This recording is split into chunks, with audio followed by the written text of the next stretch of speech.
Hey everyone, welcome back to my channel. Thanks for joining me today.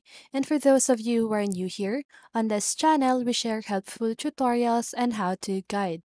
And in today's video, I'll be showing you how to fix cannot import this element in CapCut. So if you want to know how to do it, just keep on watching. So if you're using your mobile device, don't worry because the process is still the same. Okay? So first of all, you need to check element compatibility. Ensure that the element you are trying to import is compatible with CapCut. Different file formats and media types might have varying levels of compatibility. Check CapCut's official documentation or support resources to see which file formats and media types are supported. Okay, so for the safest format, you need to make sure that the element that you want to import is on MP4. Okay, so if that element is not on MP4, don't worry because I'm going to show you on how to change it to MP4.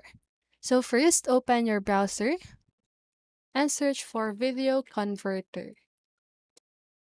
Okay, then now you can choose in any of these.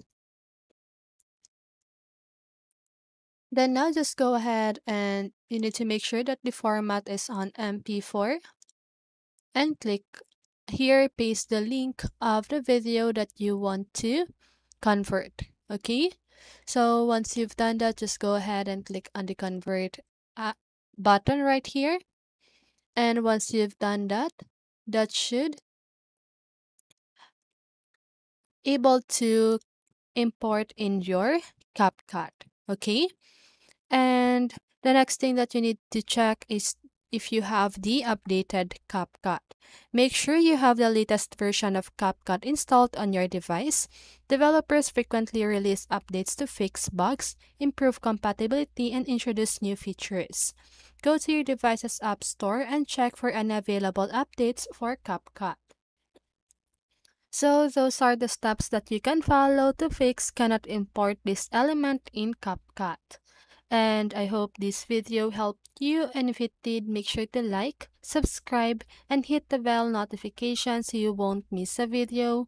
See you on the next one, and have a great day!